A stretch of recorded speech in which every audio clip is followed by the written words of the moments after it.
নবী আমার যখনই বললেন ওয়াজআলনি ফি আইনি সাগীরা, আল্লাহ পাকের রাসূল পরি বললেন ওয়া ফি আইনিন নাস কাবীরা, আল্লাহ আমার নিজের চোখে নিজেকে ছোট রেখে দিয়ে ওয়া ফি আইনিন নাস কাবীরা, ও রব্বুল আলামিন तमाम দুনিয়ার মানুষের চোখে আপনি আপনার নবীকে বড় বানিয়ে দিন। নিজেকে নিজের চোখে ছোট, কিন্তু লোকের চোখে হাজিরিনে মজলিস। আমি আপনাকে গুছিয়ে গুছিয়ে বলছিলাম আল্লাহ পাক রব্বুল আলামিন জান্নাতি মানুষদিগের জন্য দুনিয়ায় 9টি গুণ নির্ধারণ করে দিয়েছেন, আর ওই 9টা গুণের ভিতরে 3 নম্বরের গুণ হলো আত-তাইবুন আল্লাহ আবিদুন আল হামিদুন। হামিদুন শব্দের বাংলা মানে হলো প্রশংসা আদায়কারী। যে বান্দা প্রশংসা করে আরবিতে তাকে বলা হয় হামিদ। ও বান্দা বান্দি মনে রাখো, পরকালে যদি জান্নাত পেতে চাও, আমার জান্নাতের হকদার যদি হতে চাও, তাহলে দুনিয়ায় তুমি আল্লাহর প্রশংসাকারী হয়ে যাও। প্রিয় নবী ওই কথাটাই অন্য হাদিসে অন্য কায়দায় বলেছেন। আল্লাহ পাকের রাসূল বললেন 4 জিনিস যাকে দুনিয়ায় দেওয়া হয়েছে ফাকাদ উতিয়া খায়রাত দুনিয়া ওয়াল আখিরাহ। আল্লাহ পাকের রাসূল জানিয়েছেন, আল্লাহ পাকের হাবিব জানিয়েছেন, তাকে ইহকাল আর পরকালের সমস্ত কল্যাণ নসিব করা হয়েছে। সব ভালাইয়ের অধিকারী সে, সব কল্যাণের অধিকারী সে। তার ইহকালও ভালো, তার পরকালও ভালো। এই 4 জিনিসে 3টে জিনিস আমরা এখনো করতে পারবো চেষ্টা করলে। যার প্রথমটা কালবান শাকির, শুকরকারী অন্তর। 2 নম্বরে রাসূল বললেন ওয়ালিসানান যাকিরা। প্রিয় নবী আমার জানিয়েছেন, আল্লাহ পাকের নবী আবার বললেন যাকে দান করা হয়েছে লিসানান যাকিরা, জিকিরকারী জবান। যাকে দান করা হয়েছে জিকিরকারী জবান। রাসূলুল্লাহ 3 নম্বরে বললেন ও আমার সাহাবীরা মনে রাখো, ও উম্মতরা মনে রাখো, আমি রাসূলুল্লাহ বলছি ওয়াবাদানা আলাল বালাই সাবিরান। 3 নম্বরে যাকে দেওয়া হয়েছে বিপদে ধৈর্য ধারণকারী দেহ। মানে বিপদে ধৈর্য হারিয়ে ফেলে না। যত বিপদ আসুক, দৈহিক হোক, শারীরিক হোক, পারিবারিক হোক, সামাজিক হোক, যে মুসিবতই হোক, জি, আর হোক সে কোনো মারাত্মক বিপর্যয়, হোক সে কোনো মহামারী, যাই হোক, বিপদে কখনোই ধৈর্য হারায় না। শুকরকারী কাল, জিকিরকারী জবান, ধৈর্যধারী। বলুন ঘুমাচ্ছেন নাকি? তো মুখস্থ করবেন তো। আরে বাবা, আমি আজকের আগের মজলিসে বলছিলাম যে সাহাবীরা এত গুরুত্ব দিয়ে রাসূলের ওয়াজ শুনতেন, পরবর্তীকালে সাহাবীরাই রাসূলের সেই রাসূলের জবান থেকে শোনা সেই হাদিসগুলো উম্মতদেরকে উপহার দিয়েছে। আরেকটু মন খুলে বলুন সুবহানাল্লাহ।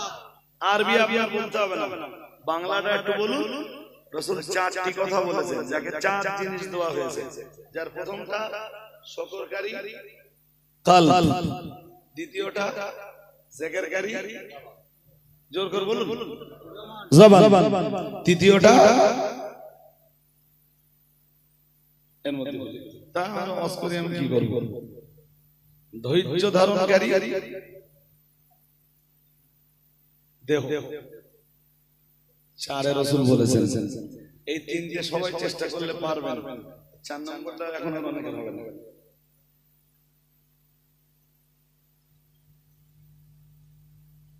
1 থেকে 3 এখনো পসিবল। 4 নম্বরে রাসূল জানিয়েছেন ওয়াসাওসাতান সালিহাতান। রাসূলুল্লাহ জানিয়েছেন যাকে দেওয়া হয়েছে নেককার একজন স্ত্রী। সুবহানাল্লাহ বলুন। দুনিয়া এবং আখিরাত ভালো হওয়ার জন্য এক নম্বরে যেমন দরকার শুকরকারী একটি অন্তর, দ্বিতীয় নম্বরে দরকার জিকিরকারী একটি জবান, তৃতীয় নম্বরে দরকার ধৈর্য ধারণকারী একটি দেহ। রাসূলুল্লাহ 4 নম্বরে বললেন ইহকাল আর পরকাল উভয় কাল ভালো হওয়ার জন্য 4 নম্বরে দরকার হলো একজন দিনদার ঈমানওয়ালী ধার্মিকা আল্লাহ বলি স্ত্রী। আরেকটু মন খুলে বলেন সুবহানাল্লাহ। যাদের বিয়ে হয়ে গেছে আজও বউ নামাজ পড়ে না, পর্দা করে না, আগে 3টে পেলেও 4 নম্বরটা পেলেন না, এর মানে ঘাটতি থেকে গেল। ইহকাল পরকালের সমস্ত কল্যাণের অধিকারী আপনি হতে পারবেন না। এরকম বহু লোক ভুগতেছে ভাই, আমার জানা আছে। আমাদের সংগঠনের এমন ছেলে আছে হুজুর এই 10 বছর ধরে চেষ্টা করি তারে এক ওয়াক্ত নামাজ পড়াতে পারি।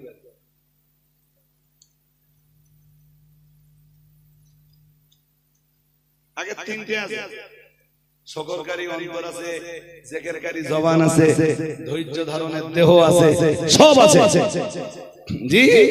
4 নম্বরটা পাই নাই। 4 নম্বরে যে সমাজের বহু মানুষ ভুগতেছে।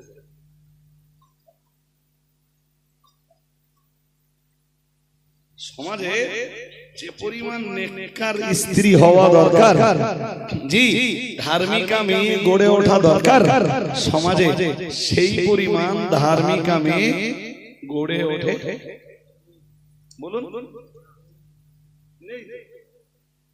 স্কুলে তো ধর্ম শিক্ষা হয় না।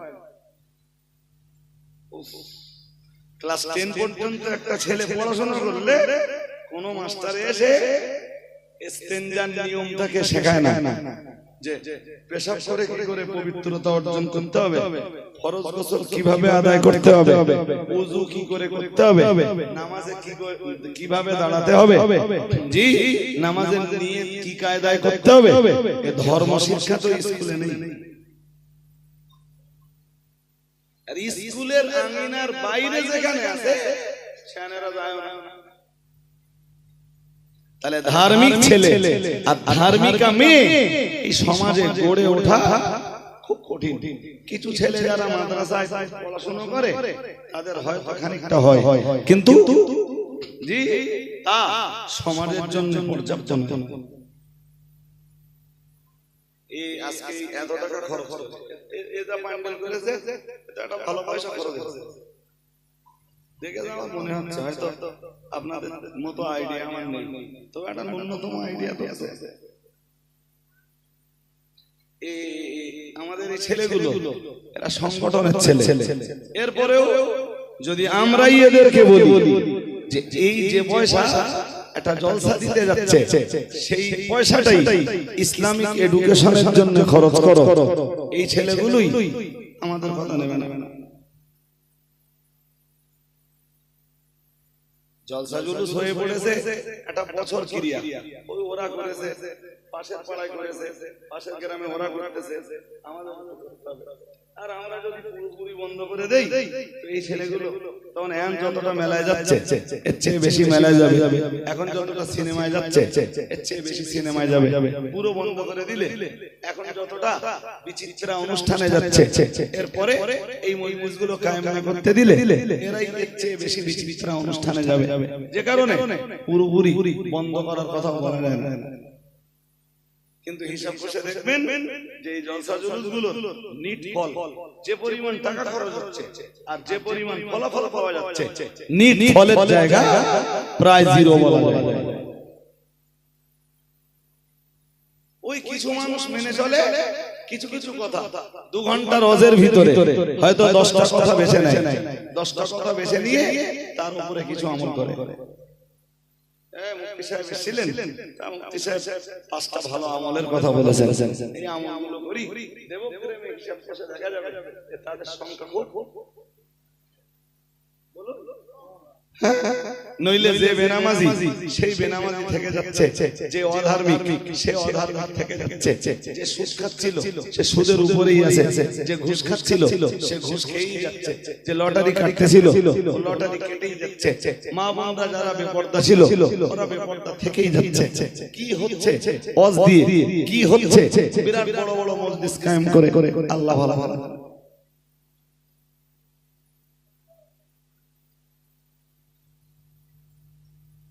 আমি বললে সমাজের এই ছেলেগুলো আমার উপর রাগ করবে, তার চেয়ে বেশি হলে আমার পরের বার দাওয়াত দেবেন না।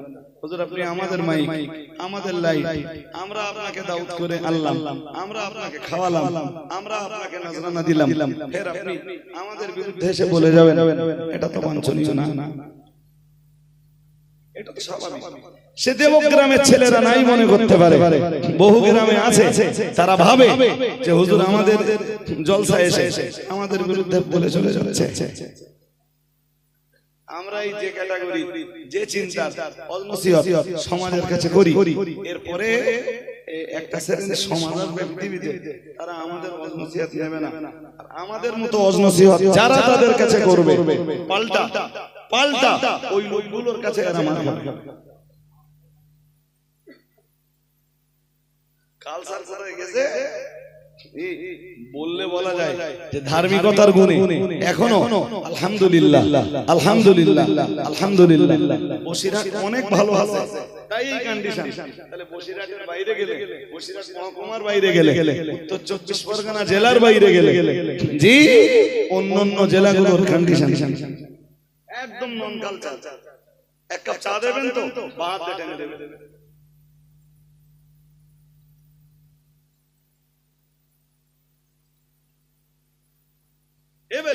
আমি নিজে বসে থেকে দেখেছি এরকম মজলিসে জি এই চাওয়ালারা চা বিক্রি করছে, এক শ্রোতা আমার অশুনতে শুনতে বাম হাত দিয়ে কান মারা শুরু করে দিল। তো সারা রাত শুনে আমার ওর উপকার কি হবে? হাদিস শরীফ যেখানে বিবরণ দিয়েছে আল্লাহ পাকের রাসূল জানিয়েছেন ইন্নাশ শাইতানা ইয়াকুলু বিশিমালিহি ওয়া ইয়াশরাবু বিহা আও কামা ক্বালা আলাইহিস সালাম। প্যারা নবী মুহাম্মদুর রাসূলুল্লাহ সাল্লাল্লাহু আলাইহি ওয়াসাল্লাম নবী আমার জানিয়ে দিয়েছেন নিশ্চয়ই শয়তান ইয়াকুলু বিশিমালিহি বাম হাত দিয়ে খায়। আল্লাহ পাকের রাসূল আবার বললেন ওয়া ইয়াশরাবু বিহা আও কামা ক্বালা আলাইহিস সালাম। আল্লাহ পাকের রাসূল বললেন শুধু বাম হাত দিয়ে খায় তাই নয়, আমি আল্লাহ পাকের রাসূল বলছি ওয়াশরাবু বিহা শয়তান বাম হাত দিয়ে পানি পান করে, শয়তানের পান করা প্রয়োজন হলে সেটাও সে বাম হাত দিয়ে পান করে। বড় লজ্জার সঙ্গে বলতে হয় মুসলমান ঘরে এমন ছেলে রয়েছে ও বাবাজিরা ভাইরা, যে ছেলেটা মাধ্যমিক পাস, যে ছেলেটা উচ্চ মাধ্যমিক পাস, যে ছেলেটা BSc pass, MSc pass, MA pass, BA pass, LLB complete, বড় লজ্জার ব্যাপার এমন বহু ছেলেকেও দেখা যায় বাম হাত দিয়ে চা পান করছে, বাম হাত দিয়ে পানি পান করছে। এদের ভিতরে মুহাম্মদুর রাসূলুল্লাহ সাল্লাল্লাহু আলাইহি ওয়াসাল্লামের নীতি নৈতিকতা আর বিশ্ব নবীর আদর্শ বলতে তো কিছুই নেই।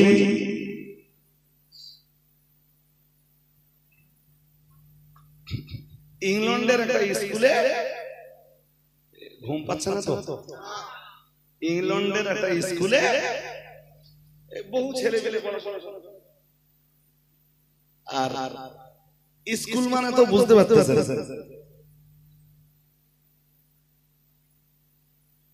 সে যদি হয় ইংল্যান্ডে, তাহলে আলটিমেটলি আপনাকে বুঝতে হবে যে তারা এডুকেশন সিস্টেমে আমাদের চাইতে অনেক এগিয়ে।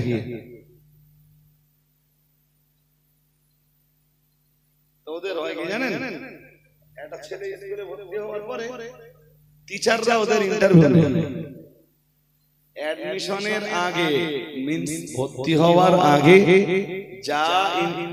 যা টেস্ট হওয়ার তো সেটা হয়, প্রবেশিকা পরীক্ষা যেটা বলে, যেটাকে ইন্টারেস্ট যেটা হওয়ার হয়, ছেলেগুলো ভর্তি হওয়ার পরে ফের ওদেরকে ওদের প্রফেসর বলি, প্রিন্সিপাল বলি, ওদের শিক্ষক বলি, ওদের টিচার বলি, ওদেরকে ইন্টারভিউ নেই, যেটা আমাদের দেশের অধিকাংশ স্কুলে নেই। ইন্টারভিউতে কি হয়, ছেলেটাকে সরাসরি ডেকে বলা হয় তুমি কি হতে চাও। কেউ বললো স্যার আমি ডাক্তার, কেউ বললো মাস্টার, কেউ বললো সায়েন্টিস্ট, কেউ বললো আমি স্কলার, কেউ বললো আমি রিসার্চার, জি, কেউ বললো যে আমি আইপিএস অফিসার, কেউ বললো আমি এসডিও বিডিও, কেউ বললো আমি ডব্লিউবিসিএস অফিসার। বেশ, ইংল্যান্ডে একটা স্কুলে পরীক্ষা রেখেছে, তা সেখানে খ্রিস্টানদের ছেলেরা পড়ে, ইহুদিদের ছেলেরা পড়ে, মুসলমানের ছেলেরাও কিছু পড়ে। এক একজন এক এক রকম জবাব দিচ্ছে, যার ব্রেনে যেটা এসেছে, যে যেটা হতে চায় সে সেটা বলেছে আমি এই হব, আমি এই হব, আমি এই হব। তো ওর ভিতর দিয়ে একটা ছেলে বলে ফেলেছে আমি সাহাবী হতে চাই।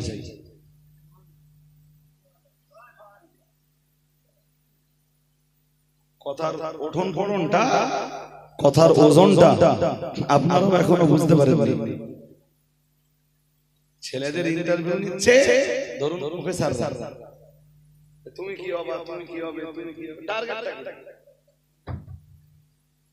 যে স্টুডেন্টের লাইফে কোনো এম নেই, কোনো টার্গেট নেই, কোনো লক্ষ্য নেই, ও তো কোশ্চেন কালবত লক্ষ্যস্থলে পৌঁছাতে আগে আপনাকে লক্ষ্যটা সাইজ করতে হবে।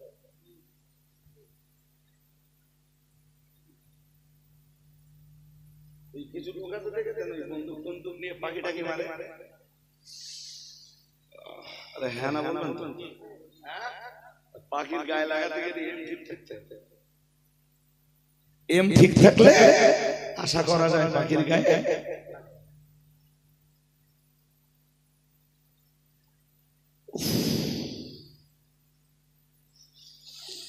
আমাদের ছেলেরা মেয়েরা যারা স্কুলে পড়ে, এদের সবচেয়ে বড় অভাব, এদের কোনো এম নেই, টার্গেট নেই, কোনো লক্ষ্য নেই, কিচ্ছু নেই। সবাই স্কুলে যাচ্ছে, তো বাবা মা বলতে তুইও যা, বাবা বহু বাবা বহু মা আছে যারা ছেলে মেয়েদেরকে লেখাপড়া শেখাচ্ছে, বিশেষত মেয়েদের স্কুলে পড়াচ্ছে। তাদের এম হলো মেয়েটার বিয়ে দিতে। মূর্খ হলি লোকে কিছু বলেন, মূর্খ হলি একটা নীতি যাবে, মেয়েরে মন্তব্যে পাঠাচ্ছে, নিয়ত কি? নিয়ত নিলে দেখতে আসলি, যদি কোরআন শরীফ শেষ করে না বলতে পারলি হয়তো খদ্দের চলবে না। এই হচ্ছে এম, টার্গেট। তো এডুকেশনে কোন ছাত্র কিংবা কোন ছাত্রী যখন এডুকেশন নেবে, তো তার নির্দিষ্ট একটা এম থাকতে হবে। আমাদের দেশের অধিকাংশ মাদ্রাসাগুলো ঘুরে আসুন, অধিকাংশ মাদ্রাসার ছাত্রদের কোনো এম নেই। ও সবাই বলতেছে আমার পরকাল ভালো হলো, আমি তোমার পরকাল তো ভালো হলো, তোমার পরকাল ভালো হওয়ার আগে তোমার এহকাল ভালো হলো। পরকাল তাদের ভালো হয় যাদের এহকাল ভালো। বিশ্বাস করেন আমার কথা? হ্যাঁ না জোর করে বলবেন তো, আমার কথা বিশ্বাস হয়? যদি বিশ্বাস না হয় প্রতিদিন যে দোয়াটা পড়েন, ওই দোয়াটা একবার বলেন আমার দিকে। ওই যে হাত তুলে আপনারা বলেন রব্বানা আতিনা ফিদ দুনিয়া হাসানা ওয়া ফিল আখিরাতি হাসানা ওয়া কিনা আযাবান নার। প্রতিদিন পড়েন তো? হ্যাঁ না জোর করে বলেন, পড়েন। ওর মানে কি? ওর মানে আল্লাহ পরকালের ভালাই দাও শুরু।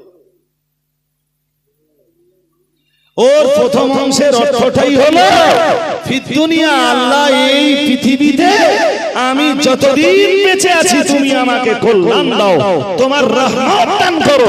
এই পৃথিবীতে তুমি আমাকে আগে ভালো রাখো। এই পৃথিবী আমার ভালো হলে আমি বিশ্বাস রাখি অফিল আখিরাতি হাসানা, আমার পরকালটাও ভালো হবে। তাহলে পরকাল ভালো হওয়ার জন্য আগে কি ভালো হবে? পরকাল ভালো হওয়ার জন্য ইহকাল ভালো হতে হবে। আরে যার ইহকাল ভালো না, বাস্তবিক তো তার পরকাল ভালো না। আমার গল্প কি? ইহকালে যে মদ খেয়েছে ওর পরকাল ভালো হয়? আরে হ্যাঁ না বলবেন তো? সহজ কথা সহজে বোঝেন না কেন? ইহকালে যে লোকটা সুদ খেয়ে বেড়াচ্ছে ওর পরকাল ভালো? যে লোকটা দিনের পর দিন ধর্ষণ করে বেড়াচ্ছে ওর পরকাল ভালো? পরকাল ভালো হওয়ার জন্য আগে দরকার হলো কোন কাল ভালো হওয়া। ওইটাই আল্লাহর কাছে চাওয়া হয়, রব্বানা আতিনা ফিদ দুনিয়া হাসানা। মুসলমানের ইহকাল ভালো, পরকালটাও ভালো।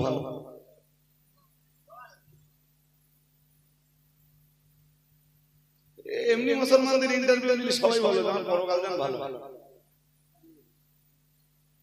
তাই বলে করে আমার পরকাল জানো, তোর ইহকাল যদি ভালো না হয় তোর পরকাল ভালো লিখে রাখতে। আমার লম্বা করে ব্যাখ্যা দেওয়ার মতো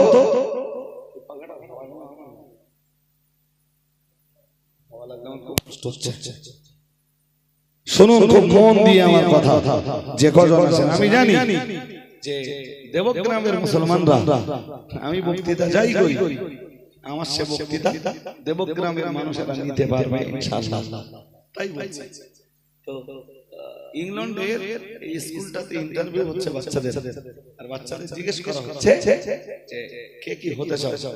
এক একজন যেমন মন চেয়েছে বা যে যেমন গার্জিয়ানের কাছে শিক্ষা পেয়েছে সে সেরকম বলছে যে আমি এই হব, আমি ওই হব। মুসলিম ঘরে এক ছেলেকে জিজ্ঞেস করা হয়েছে তুমি কি হতে চাও? ছেলেটা তখন বলছে যে আমি সাহাবী হতে চাই।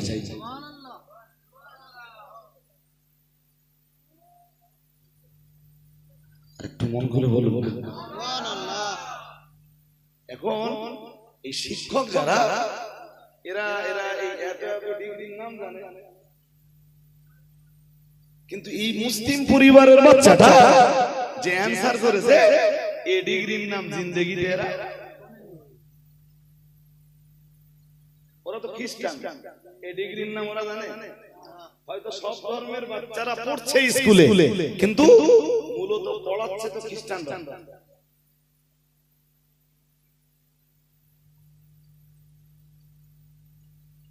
জি এ যা ডিগ্রি আর এর যা লক্ষ্য, এরম ডিগ্রির নামও শুনিনি, এরম লক্ষ্যের নামও এরকম এম ইতিপূর্বে কোন ছাত্রের কাছে এইসব শিক্ষকরা পায়নি।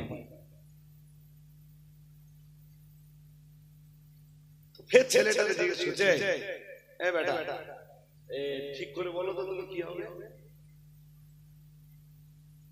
খুব মেধাবীরা ছাড়া সেখানে চান্স পায় না।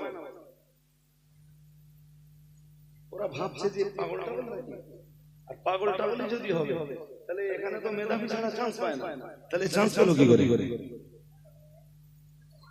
এটাও ভাবাচ্ছে ওদের, কিন্তু ভাবছে যে ব্রেন কি ঠিক কাজ করছে এখন।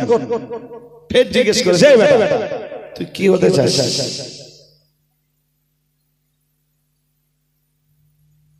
ছেলেটার আবার জবাব, শটান জবাব এবং খুব উচ্চ আওয়াজে জবাব, আমি সাহাবী হতে চাই।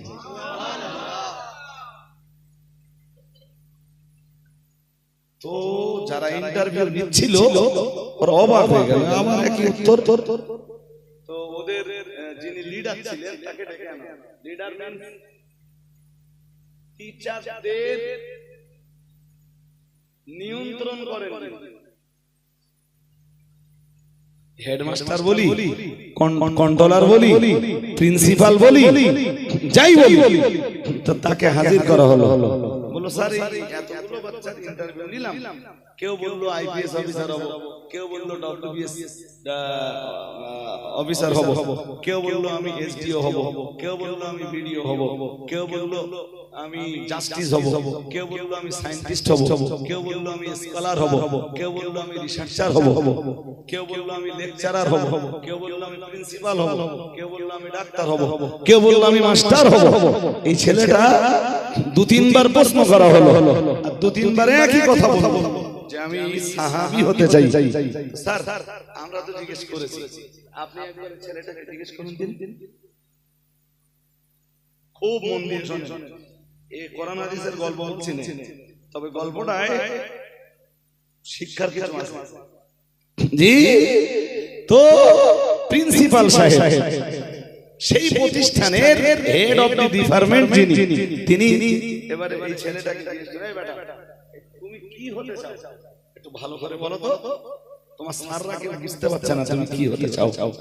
ছেলেটা আবার বললো আমি সাহাবী হতে চাই।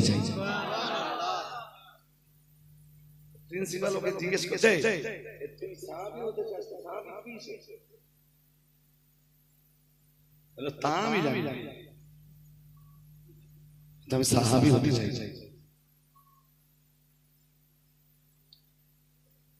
শিক্ষকরা আশ্চর্য, এরকম একটা ছেলে পেয়ে যে আজ পর্যন্ত এইরকম ছেলে এদের নজরে একটাও পড়েনি যে ছেলেটা সাহাবী হতে চায়। ওরা এবার নিজেদের ভিতরে গবেষণা করলো সাহাবী কি ডিগ্রি শেষ। অনেক গবেষণা করার পরে যখন চূড়ান্ত কোন জায়গাতে ওরা পৌঁছাতে না পারলো, ওই ছেলেটাকে ডাক দিয়ে বলল, ছেলেটাকে স্কুল থেকে ছুটি করিয়ে দিল, সাময়িকের জন্য একেবারে বিদায় করিয়ে দিল না। ছেলেটাকে বলল, ছেলে তুই বাড়িতে যাও, আর বাড়িতে যেয়ে তোমার বাবাকে বলবা আমরা আজকে বিকেল বেলায় তোমার বাড়িতে চা খেতে যাব। যাও, তোমার ছুটি। গার্জিয়ানদেরকে ওই মেসেজটা পৌঁছে দিন যে এখন ছেলে বাড়ি নিয়ে চলে যান, বিকেল বেলা আমরা আপনার বাড়িতে চা খেতে যাচ্ছি।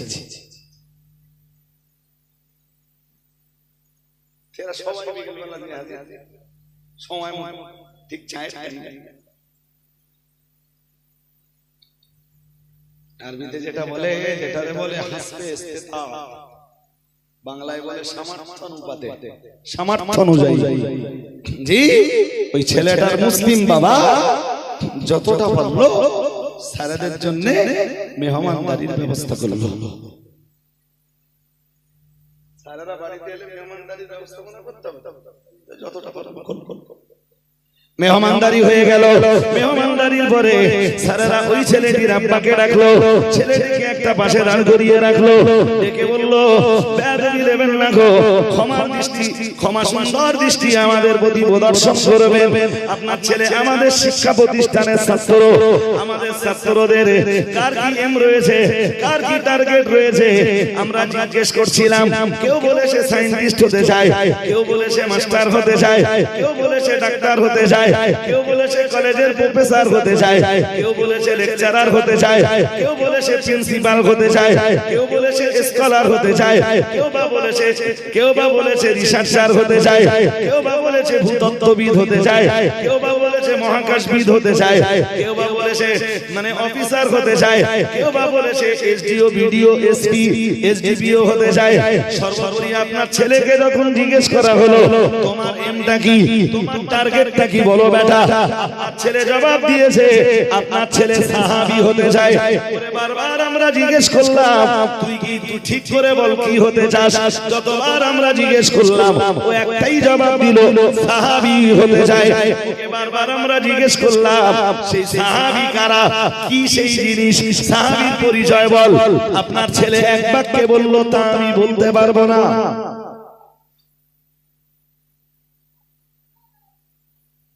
শুনছেন নাকি? ও বলতে পারবো না যে সাহাবী কি, আমি বলতে পারবো। কিন্তু যতবার জিজ্ঞেস করা হয়েছে ছেলে একই কথা বলেছে সাহাবী হতে চায়। সে কারণে আজকে চা খাওয়ার নামে আপনার বাড়িতে আমরা সবাই হাজির। আপনাকে একটু জিজ্ঞেস করছি, ওইটা আপনি একটু বুঝিয়ে বলবেন সাহাবী কি?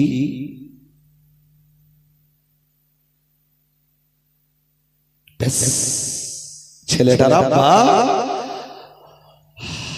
হাও হাও করে কাঁদছে।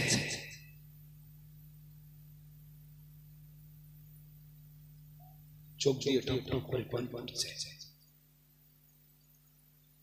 টিচাররা জিজ্ঞেস করেছে সাহাবী কি, কারা, কি ডিগ্রি সে? আপনার ছেলে ওইটা হতে চায়? হাও হাও করছে। কান্না বন্ধ হয় না।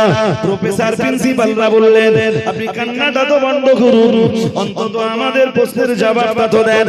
আপনার ছেলের কাছে তো কোনো জবাব পাইনি, অন্তত আপনার কাছে তো আমরা জবাবটা আশা করব। নইলে আপনার ছেলের টার্গেটে আমরা কেমনে ওকে পৌঁছে দেব? ও বাবাজিরা ভাইরা, ছেলেটার গার্জিয়ান চোখের পানি মুছে নিয়ে এবারে জবাব দিতে থাকলো, স্যার বেয়াদবি নেবেন না, আসলে সাহাবী হলেন ১৫০০ বছর আগে আল্লাহ পাক রব্বুল আলামিন বিশ্ব মানবতার মুক্তির মূর্ত প্রতীক হিসাবে যাকে পৃথিবীতে পাঠিয়েছিলেন, तमाम পৃথিবীর মানুষদিগের মুক্তির সনদ নিয়ে যিনি পৃথিবীতে এসেছিলেন তিনি ছিলেন মুহাম্মদুর রাসূলুল্লাহ সাল্লাল্লাহু আলাইহি ওয়াসাল্লাম। আর মুহাম্মদুর রাসূলুল্লাহ সাল্লাল্লাহু আলাইহি ওয়াসাল্লামের অনুসারী যারা ছিলেন, আল্লাহ পাকের নবীর জামানায় নিজের চোখে নবীরে যারা দেখেছেন, ঈমান এনেছেন এবং ঈমান অবস্থায় দুনিয়া থেকে বিদায় নিয়েছেন, তাদেরকেই বলা হয় সাহাবী। আর একটু মন খুলে বলেন। বললেন স্যার আপনি সাহাবীর সংজ্ঞা জানছেন তো? বিশ্ব মানবতার মুক্তির জন্য আল্লাহ যাকে লাস্ট মেসেঞ্জার করে পাঠিয়েছিলেন এই পৃথিবীতে, তিনি হলেন মুহাম্মদুর রাসূলুল্লাহ সাল্লাল্লাহু আলাইহি ওয়াসাল্লাম। আর তার সাথী সঙ্গীরাই পৃথিবীর ইতিহাসে সাহাবী নামে পরিচিত। সুবহানাল্লাহ। সারারা বলেন সে তো ১৫০০ বছর আগের কথা বলছেন।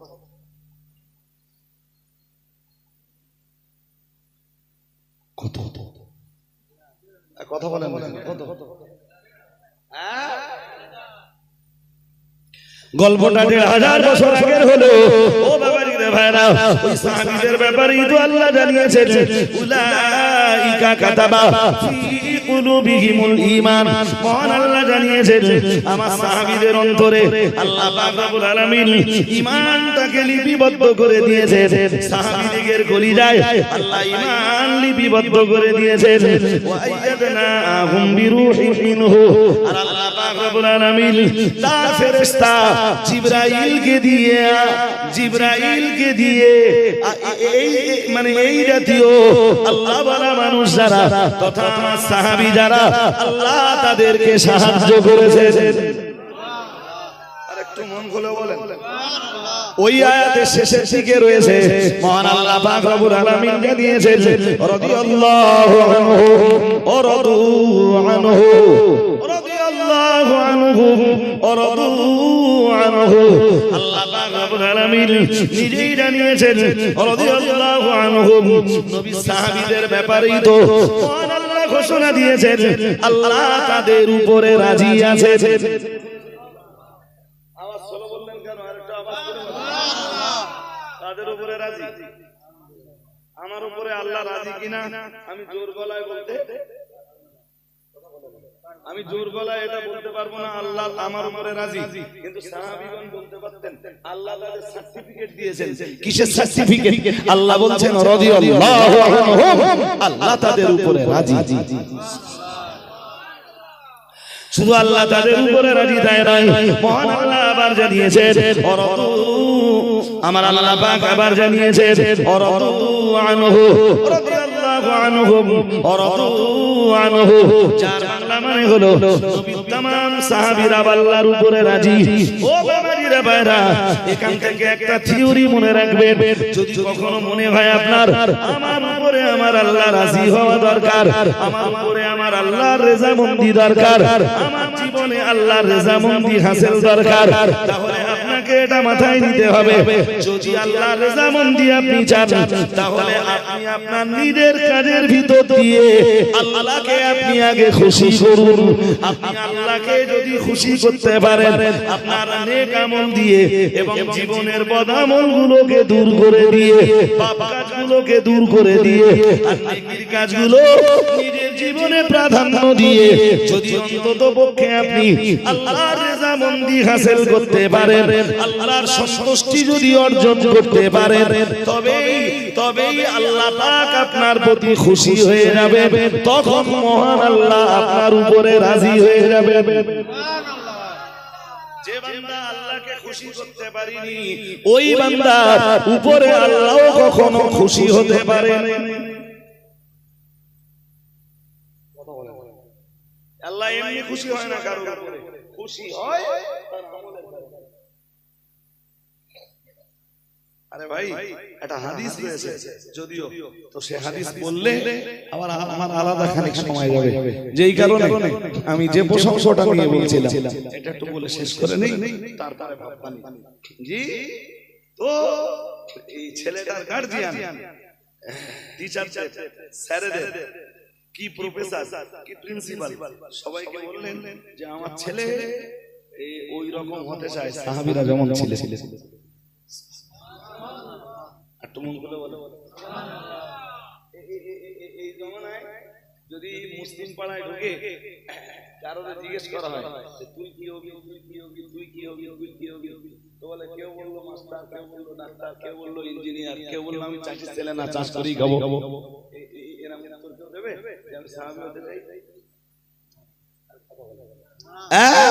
চলুন মাদ্রাসায় ইন্টারভিউ নেই, তাও এরকম জব কেউ দেয় কি? আছে আছে কেউ বলবে আমি রাজবাড়ী সাহেবের মতো বক্তা হতে চাই, আর একজন বললো আমি কাইম সাহেবের মতো টেকা তত্ত্ববিদ হতে চাই, আর একজন বললো আমি মাদিন সাহেবের মতো জাতির সেবা করব। বেশ, কেউ বললো আমি মসজিদের ইমাম হব, তাই তো করছে, তাই করে সাধারণত। হাজিরিনে মাজলিস মনে রাখো, স্যারেরা কথাটা শুনলেন, বললেন আপনি যা শোনাচ্ছেন সে তো ১৫০০ বছর আগের গল্প, কিন্তু আপনার ছেলেকে নিয়ে আপনি কেন ১৫০০ বছর পিছিয়ে যেতে চাইছেন?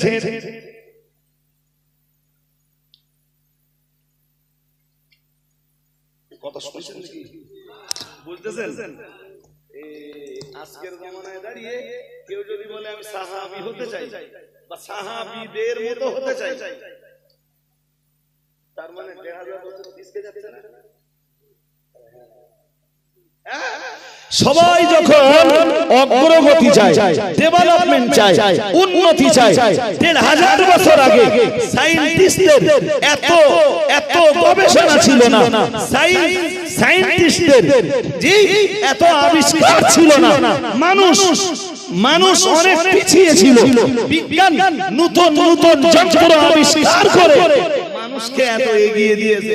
সবার লক্ষ্য যখন এগিয়ে যাওয়া, আপনি আর আপনার ছেলের টার্গেট তখন পিছিয়ে যাওয়া।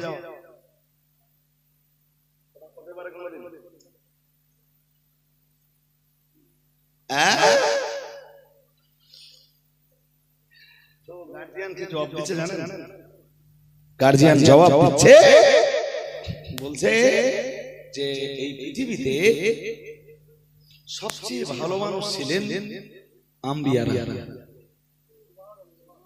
সবাই বুঝতে পারেন না কথা? আম্বিয়া নবীর বহু বচন, নবীরা ছিলেন এই পৃথিবীতে সবচেয়ে ভালো মানুষ।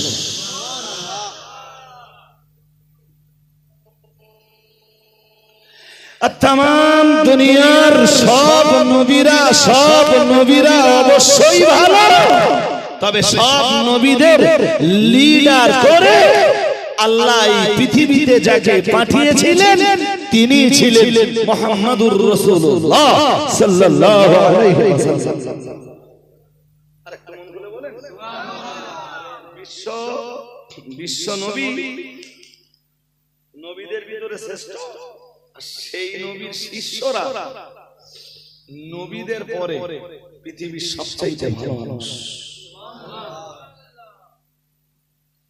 গার্জিয়ান বললেন আমার জীবনের যতটা গবেষণা রয়েছে, আমার জীবনের যতটা রিসার্চ রয়েছে, না না না না না, কোন সায়েন্টিস্ট আমার নবী সাহাবীদের চাইতে ভালো নয়, কোন স্কলার আমার নবী সাহাবীদের চাইতে ভালো নয়।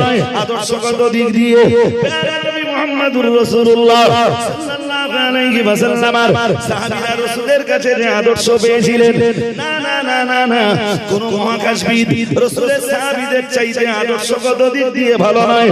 আল্লাহ পাকের নবী সাহাবীদের চাইতে কোন মাস্টার ভালো নয়, সাহাবীদের চাইতে কোন ডাক্তার আদর্শগত দিক দিয়ে ভালো নয়।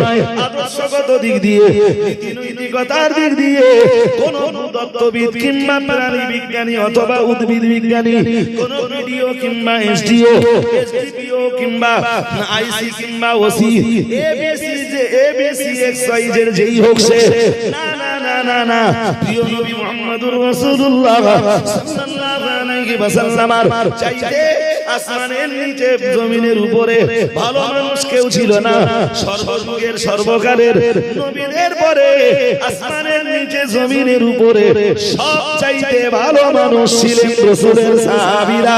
যে কারণেই আমার ছেলে মাস্টার হতে চায় না, আমার ছেলে ডাক্তার হতে চায় না, আমার ছেলে ইঞ্জিনিয়ার হতে চায় না, আমার ছেলে দার্শনিক হতে চায় না, আমার ছেলে ব্যাকরণবিদ হতে চায় না, আমার ছেলে ঐতিহাসিক হতে চায় না, আমার ছেলে মহাকাশবিদ হতে চায় না, আমার ছেলে ভূতত্ত্ববিদ হতে চায় না, আমার ছেলে জীববিজ্ঞানী হতে চায় না, প্রাণী বিজ্ঞানী হতে চায় না, আমার ছেলে এসডিও হতে চায় না, এসপি হতে চায় না, আমার ছেলে এসডিপিও হতে চায় না, আমার ছেলে এসডিও হতে চায় না, আমার ছেলে মুহাম্মদুর রাসূলুল্লাহ সাল্লাল্লাহু আলাইহি ওয়াসাল্লামের সাহাবীরা ১,৫০০ বছর আগে পৃথিবীতে যে আদর্শ নিয়ে বেঁচেছিলেন, আমার ছেলে সেই আদর্শটা গ্রহণ করে পৃথিবীতে মানুষের মতো মানুষ হয়ে বাঁচতে যায়।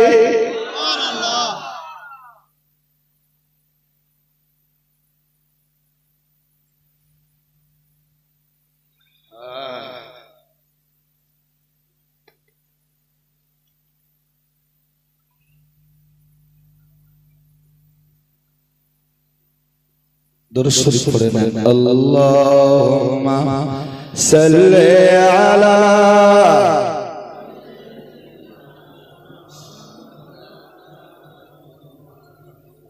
ওয়া আলা আলি সাইয়্যিদিনা। গাছে চিল্লাও নবীজিরে, মাসে চিল্লাও নবীজি, উম্মত হইয়া চিনিলাম না গো, চিনিল মনের হরিণী। আল্লাহুম্মা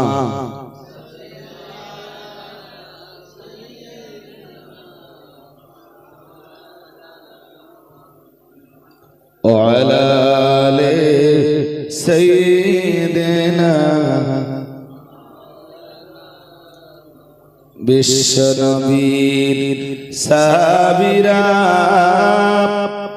ছিলেন কতই ভাগ্যবান,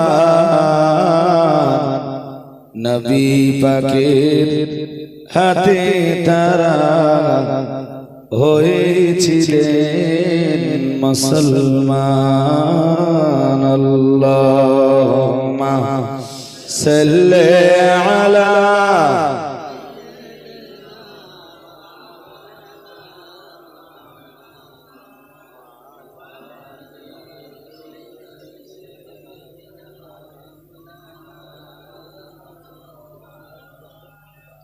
কোথায় আছেন দয়ার নবী, আমাদেরকে ছাড়িয়া কি লাভ হবে আপনি ছাড়া এই ধরাতে থাকিয়া। আল্লাহুম্মা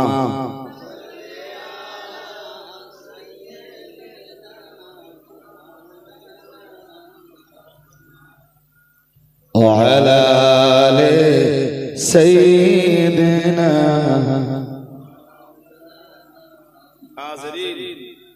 তো এর ভিতর দিয়ে অন্তত এটা উপলব্ধিতে এলো যে আপনাদের মনোযোগ আছে নাকি? আদর্শগত দিক দিয়ে সাহাবীদের চাইতে পৃথিবীতে এগিয়ে কেউ ছিল? সাহাবীরা ইউনিভার্সিটিতে পড়িনি, কলেজে পড়িনি, কোন স্কুলে পড়িনি, নবীর দরবারটাই, দরবারে নবাবিটাই তাদের জন্য স্কুল। আরেকটু মন খুলে বলেন,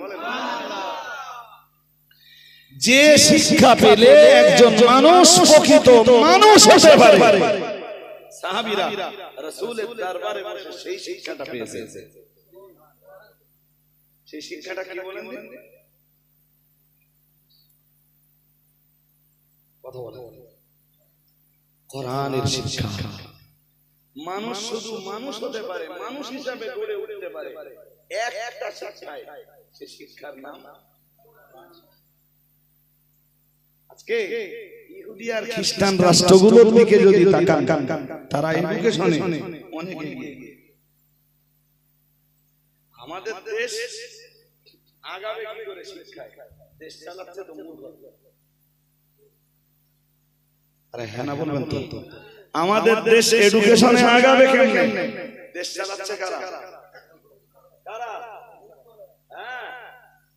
পৃথিবীতে এমন কান্ট্রি পাবেন যে কান্ট্রিগুলোতে কোন বাচ্চার 18 বছর হওয়ার আগে বাবা মা স্কুল বন্ধ করে দিলে বাবা মাকে ধরে কারাগারে বন্দী করে দিলে।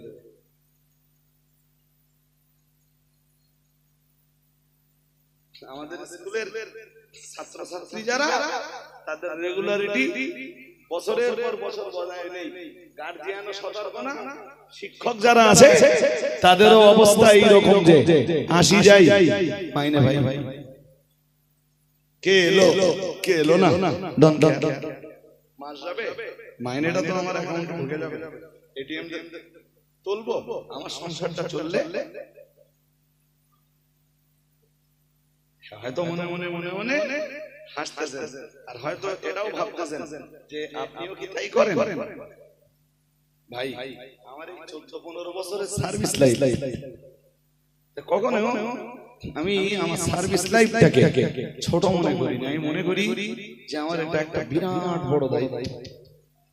আমি এই দায়িত্বে অনীহা প্রকাশ করলে, এই দায়িত্ব পালনে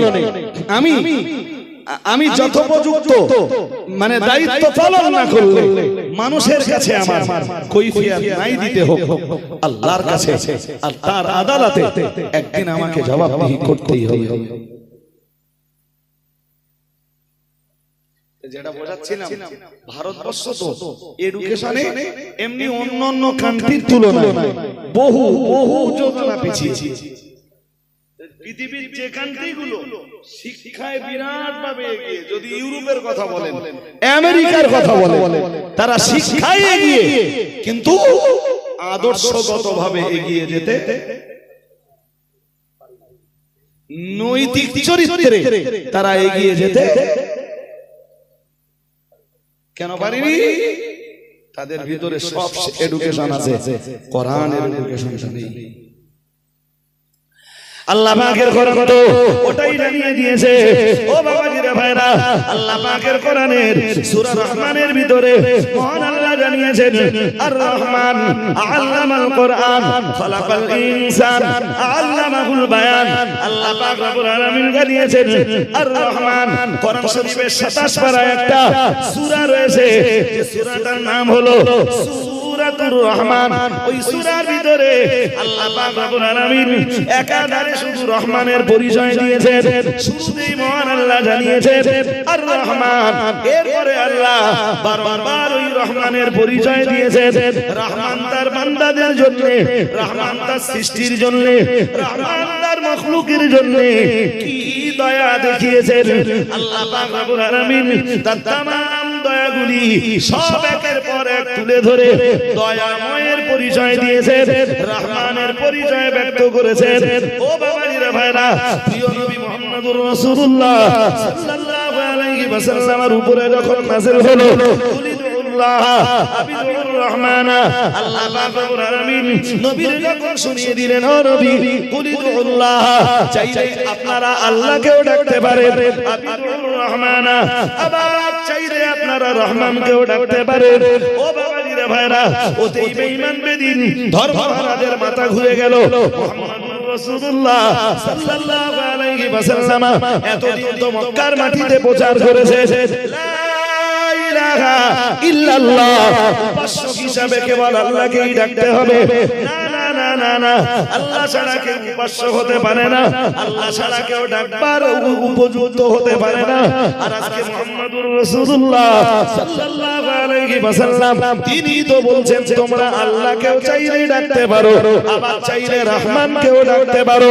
তাহলে যে মুহাম্মদ সাল্লাল্লাহু আলাইহি ওয়াসাল্লাম এতদিন প্রচার করেছেন লা ইলাহা ইল্লাল্লাহ আল্লাহ ছাড়া কোনো উপাস্য নাই তিনি যখন বলছেন চাইলে আল্লাহকেও ডাকতে পারো চাইলে তোমরা রহমানকেও ডাকতে পারো মুহাম্মদ আর মুহাম্মাদের সাল্লাল্লাহু আলাইহি ওয়াসাল্লামের অনুসারীরা যদি একই সঙ্গে আল্লাহকেও ডাকতে পারে আবার রহমানকেও যদি ডাকতে পারে তাহলে আমরা কেন আল্লাহর সঙ্গে আমাদের দেবদেবীদেরকে ডাকতে পারবো না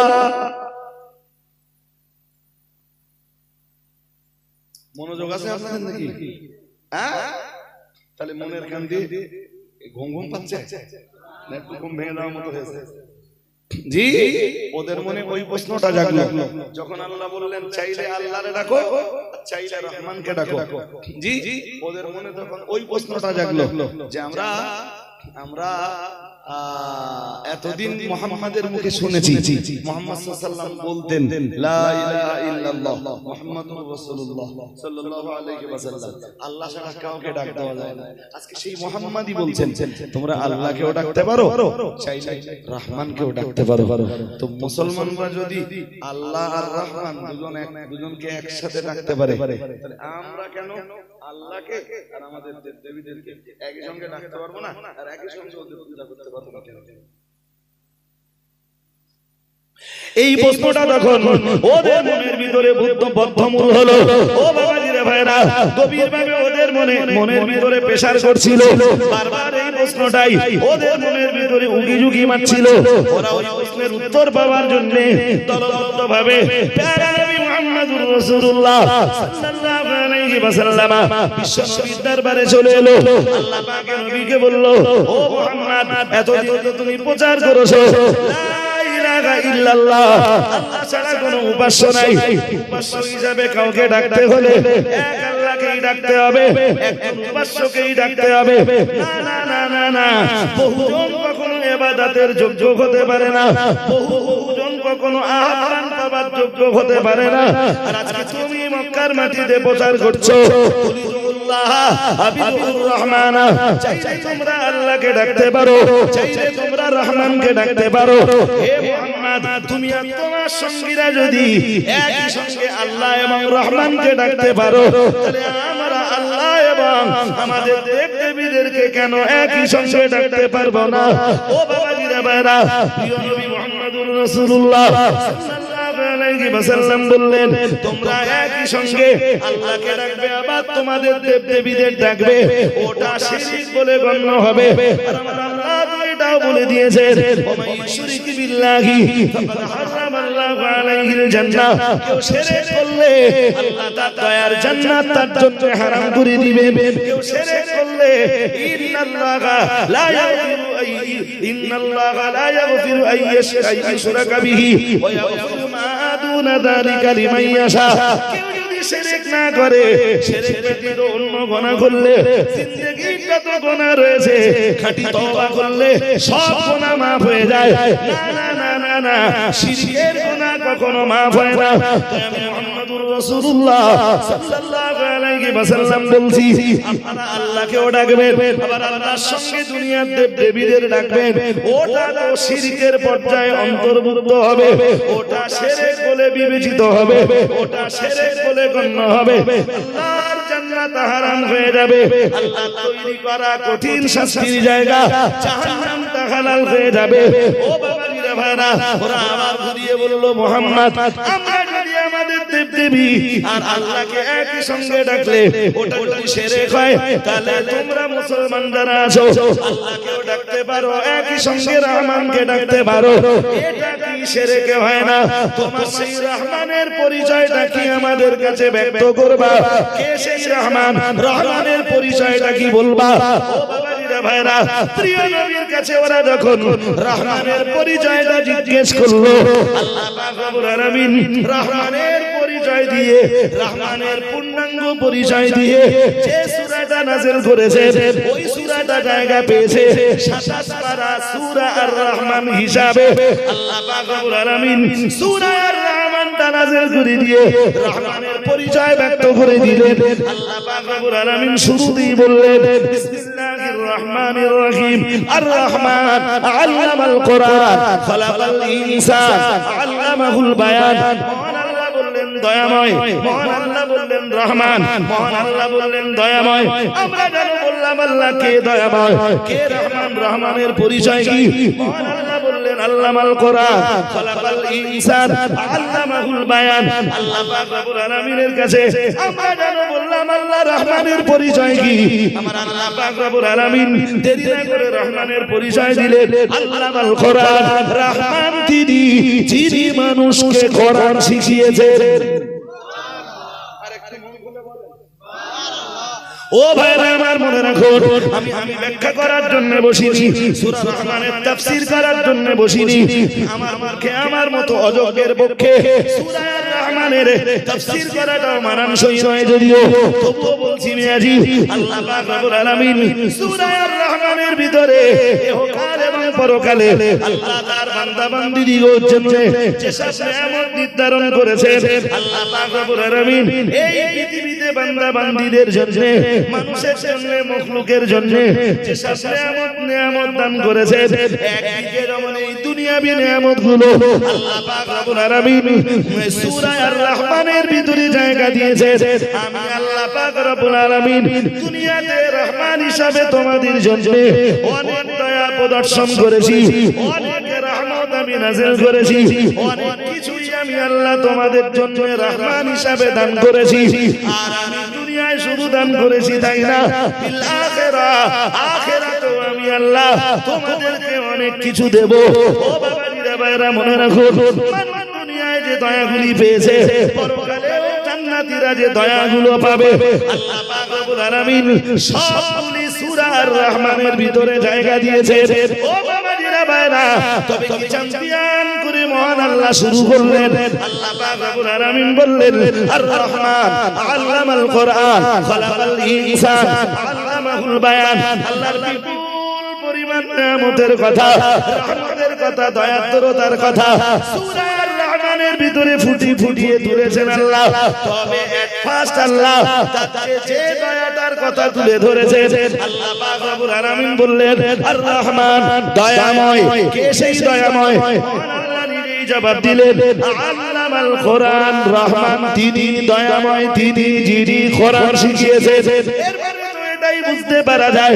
আল্লাহর আসমানের নিচে জমিনের উপরে সৃষ্টির জন্য মাখলুকের জন্য যত দয়া আছে সব চাইতে আল্লাহর বড় দয়া হলো তার কোরআন সুবহানাল্লাহ একটু মন খুলে বলেন সুবহানাল্লাহ এইজন্য সবের আগে আল্লাহ কোরআনের কথা বলেছেন সুবহানাল্লাহ বলুন সুবহানাল্লাহ আর একটু মন খুলে বলেন সুবহানাল্লাহ কিন্তু কি লজ্জার ব্যাপার কি শরমের ব্যাপার ও বাবাজিরা ভাইরা উম্মতে মুহাম্মাদি বলে দাবি করি কেউ বা বিএ পাস করেছি কেউ বা এমএ পাস করেছি কেউ বা বিএসসি কমপ্লিট করেছি কেউ বা এমএসসি কমপ্লিট করেছি কেউ বা সার্ভিস করি কেউ বা স্কুল মাস্টার কেউ বা ডাক্তার হয়ে গেছি কেউ বা ইঞ্জিনিয়ার হয়ে গেছি কেউ বা সায়েন্টিস্ট হয়ে গেছি কি লজ্জার ব্যাপার যে কোরআন ছিল আল্লাহর সবচাইতে বড় দয়া না না না না সেই কোরআনের সঙ্গে সম্পর্ক রাখলাম না যে কোরআন ছিল আল্লাহর সবচাইতে বড় ফজল ওই কোরআনের সঙ্গে সম্পর্ক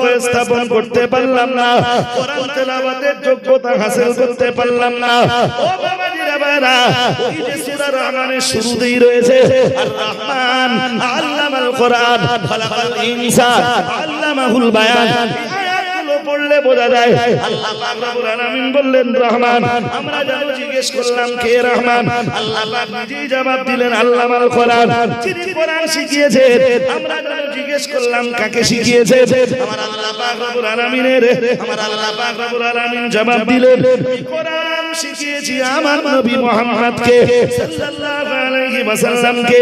আর আমার নবী আমার কাছ থেকে কোরআন শিখিয়ে দিয়ে কোরআনের সেই মেসেজগুলো তামাম পৃথিবীর অলিতে গলিতে পৌঁছে দিয়েছে। আরেকটা মন খুলে বলেন সুবহানাল্লাহ। হাজিরিনে মজলিস মনে রাখুন, আমি বক্তৃতা লম্বা করব না গো, শুধু বলবার জন্য, শুধু বোঝানোর জন্য বলছি। সূরা রহমানের দিকে খেয়াল করলে পাওয়া যায় আল্লাহ সবচাইতে বড় দয়া করেন। সুতরাং যে মানুষটি যত বেশি কোরআন তেলাওয়াত করেছে, যত বেশি কোরআনের সাথে সম্পর্ক স্থাপন করেছে, ওই মানুষটার প্রতি আমার আল্লাহ তত বেশি দয়া করেছে। যে মানুষ যত বেশি কোরআন শিখেছে আল্লাহর দয়া সেই মানুষের উপরে তত। ঘুমাচ্ছেন নাকি? সেই মানুষের উপরে আল্লাহর রহমত তত। কোরআন থেকে যে যত দূরে সরে গেছে আল্লাহর রহমত তার উপরে তত কম। কেন যদি বলেন না রহমত দরকার নেই, আমার গজব দরকার।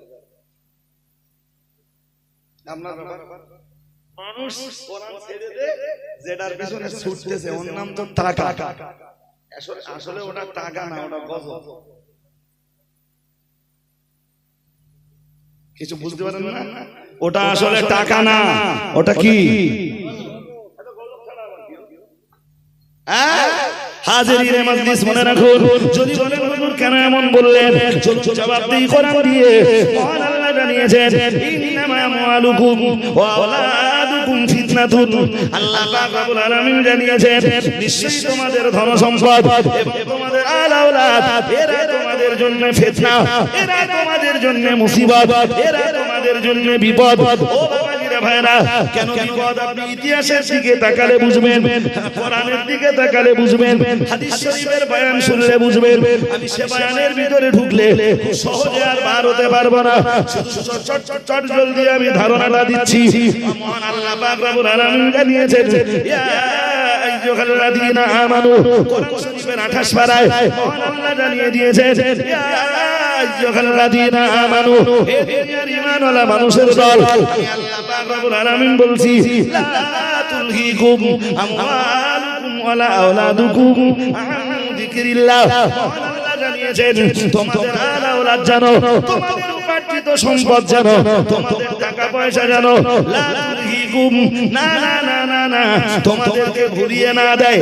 আমরা যেন জিজ্ঞেস করলাম আল্লাহ কোন জিনিস থেকে ভুলিয়ে না দেয়? মহান আল্লাহ জবাব দিলেন আন যিকরিল্লাহ, আমার জিকির থেকে তোমাদেরকে জানো দূরে সরিয়ে না দেয়। তোমাদের সন্তান জানো তোমাদেরকে আল্লাহ ভোলা না বানায়, তোমাদের সন্তান জানো তোমাদেরকে নবী ভোলা না বানায়। সন্তান লালন পালন করতে যে আল্লাহকে যেন ভুলে যেও না, নবীকে যেন ভুলে যেও না, পরকালকে যেন ভুলে যেও না। টাকা কামাই করতে যে জানো আল্লাহকে ভুলে যেও না, টাকা কামাই করতে যে জানো রাসূলকে ভুলে যেও না, টাকা কামাই করতে যে আমি আল্লাহ আমার আইনকে জানো ভুলে যেও না, আমার নবীর হাদিসগুলোকে জানো জলজলি দিও না। আমি আল্লাহ পাক রব্বুল আলামিন বলছি আন যিকরিল্লাহ, এক কথায় আমার জিকির, আমার স্মরণ থেকে তোমরা জানো মানে বিরত হও না। টাকা জানো আমার স্মরণ থেকে তোমাদেরকে দূরে সরিয়ে দিতে না পারে। ও বাবাজিরা ভাইরা, বড় লজ্জার সঙ্গে আমায় বলতে হয়, মহান আল্লাহ পরি বললেন ওমাইয়া ফাল যালিকা ফাউলাইকা হুমুল খাসিরুন। এবারে খুব কষ্টের সঙ্গে বলছি, দুনিয়ার যে মানুষগুলো মহান আল্লাহ বললেন টাকা কামাই করতে যে আর নিজের সন্তানগুলোকে লালন পালন করতে যে, নিজের আল আওলাদকে বিবি বাচ্চাকে লালন পালন করতে যে আল্লাহর জিকির বলা হয়েছে, নামাজ বলা হয়েছে, রোজা বলা হয়েছে, নিজের মানে নিজের সম্পদ সঞ্চয় করতে যে যাকাত না দিয়ে যাকাতের বিধানকে জলম জেলে দিয়েছে। ও বাবাজিরা ভাইরা দুনিয়ার যে মানুষগুলো সম্পদ কামাই করতে যে হারাম হালালের তামিজ করিনি, হারাম হালালের কোনো পার্থক্য মেনে চলিনি গো, আল্লাহ পাক রব্বুল আলামিন বললেন ওয়া মাইয়া ফাল যালিক, দুনিয়ার যে মানুষগুলো বাচ্চা লালন পালন করতে যে আর সম্পদ কামাই করতে যে আমায় ভুলে যাবে, আল্লাহ ভুলে যাবে, আল্লাহর আইন ভুলে যাবে, নবীকে ভুলে যাবে, নবীর জামানের হাদিসগুলোকে ভুলে যাবে, ও বাবাজিরা ভাইরা মহান আল্লাহ বললেন উলাইকা হুমুল খাসিরুন, ওরাই তো পরকালে হবে ক্ষতিগ্রস্ত। আর পরকালে যারা ক্ষতিগ্রস্ত হবে ওদের জায়গা হবে জাহান্নাম, জাহান্নাম, জাহান্নাম। এই মহান আল্লাহ আয়াতে খুব শর্ট টাইপেই বলে দিয়েছে ইন্নামা আমওয়ালুকুম ওয়া আওলাদুকুম ফিতনা, সম্পদ তোমাদের জন্য বিপদ, সম্পদ তোমাদের জন্য মুসিবত, সম্পদ তোমাদের জন্য পরীক্ষা। এই সম্পদের কারণে তোমরা আল্লাহ ভোলা হতে পারো, নবী ভোলা হতে পারো, আল্লাহ যাকির ভোলা হতে পারো, আল্লাহর আইন ভোলা হতে পারো, ইসলাম ভোলা হতে পারো, কোরআন ভোলা হতে পারো, শয়তানের গোলাম হয়ে যেতে পারো। শয়তান তখন তোমাদের জন্য, সম্পদ তখন তোমাদের জন্য গজবে পরিণত হয়, সম্পদ তখন তোমাদের জন্য রহমত থাকে না, সম্পদ তখন তোমাদের জন্য আল্লাহর গজবে পরিণত হয়। ও বাবাজিরা ভাইরা আজকে সমাজের দিকে তাকালে তো এটাই বোঝা যায় কোরআনের মতো রহমত এই সমাজের প্রয়োজন নাই। এই সমাজের মুসলমানের ছেলেদের, মুসলমান ঘরের ছেলেদের দরকার এখন টাকা নামের গজব।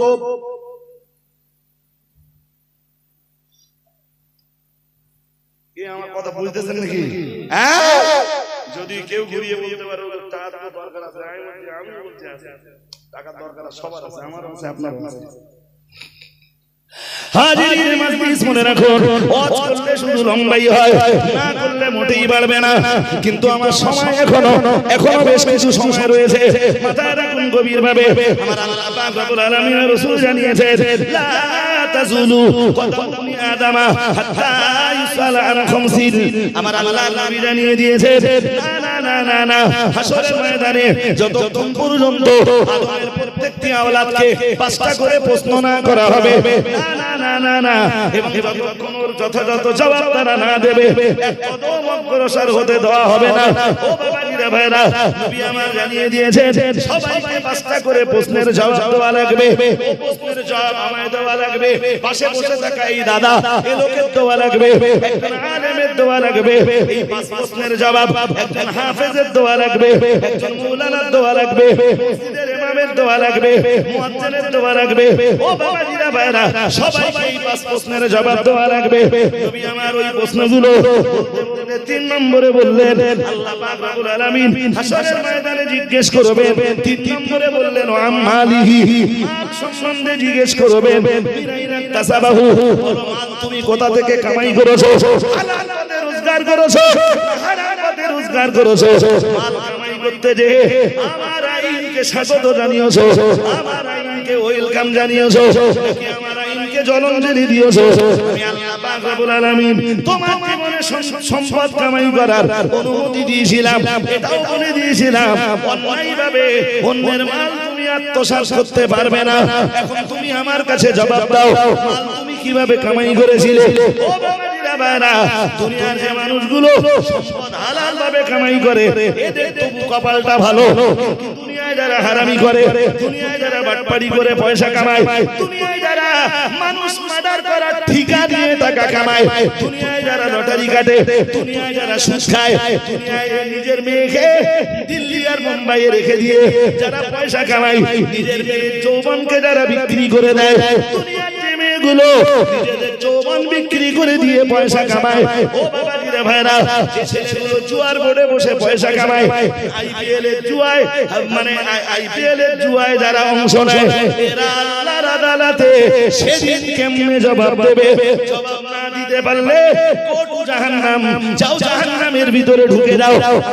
এই বলেছি আল্লাহর আইন ভুলে যারা সম্পদ উপার্জন করে, সম্পদ ওদের জন্য আল্লাহর রহমত হলো না গজব হলো।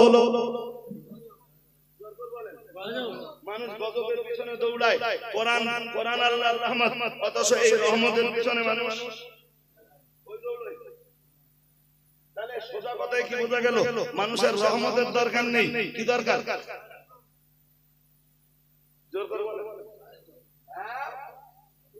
মুফতি সাহেব এসে আখেরি দোয়া করার সময় আল্লাহর রহমত চেয়ে গেলেই সব রহমত মিলে যাবে। কিছু বলেন না, মুফতি সাহেব এসে আল্লাহর রহমত চেয়ে গেলে রহমত সব মিলে যাবে। ও ভাই, কোরআন শরীফের আয়াতে আর হাদিস শরীফের হাদিসে বলা আছে যে পৃথিবীর বহু মানুষের উপরে ডাইরেক্ট আল্লাহর লানত হয়।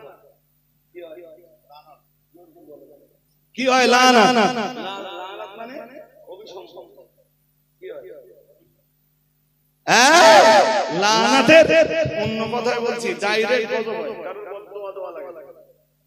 যেমন এক উদাহরণ নেন, সময় নেই আমার, কাদের কাদের উপরে লানত হয় আলাদা একদিন বসতে হয়, নিয়ে বসলে হাদিস দিয়ে সব বলে বোঝানো যাবে যে কাদের কাদের উপরে কি হয়। ডাইরেক্ট গজব হয়, সব মানে অটো সিস্টেম। অটো সিস্টেম বোঝো? অটো সিস্টেমে গজব হয়। যেমন কোরআন শরীফে মহান আল্লাহ জানিয়েছেন লানাতুল্লাহি আলাল কাযিবিন, আল্লাহ পাক রব্বুল আলামিন জানিয়েছেন মিথ্যাবাদীদের উপরে আল্লাহর লানাত, মিথ্যাবাদীদের উপরে আল্লাহর গজব। এই সমাজের মাটিতে আমায় একটু বলে বোঝাবেন ও বাবাজিরা ভাইরা, মিথ্যা কথা বলা লোক সমাজে আসে না নেই?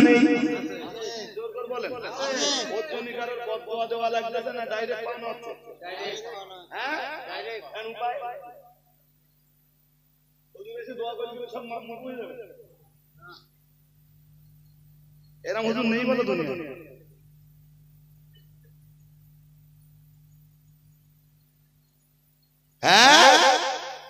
এরা হুজুর দুনিয়ায়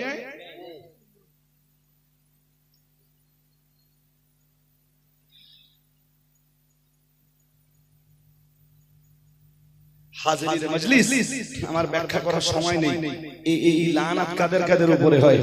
এক হাদিসে আসছে ওয়ালানাল্লাহু মান লানা ওয়ালিদা, নবীজি বলতেছেন যেই সন্তান মা বাপের গালি দেয় ওই সন্তানের উপরে লানাত হয় আল্লাহ। কি করে? হ্যাঁ, যে সন্তান মা বাপের গালি দেয় আল্লাহর কাছে বলো মা বাপের কোনো অভিযোগ করা লাগে না, লাগতেছে না? নবী পরেই বলতেছেন, প্রথমে বলে নিচ্ছেন ওয়ালানাল্লাহ, কাদের উপরে লানত হয় আল্লাহ, কাদের উপরে? মান লানা ওয়ালিদা, যেই মানুষটা তার মা বাপের উপরে কি করে? মা বাপকে গালি দেয়, তার মা বাপকে লানত করে, সরাসরি ওদের উপরে আল্লাহর লানত নেমে আসে। মা বাপের বদদোয়া করাও অটো সিস্টেম।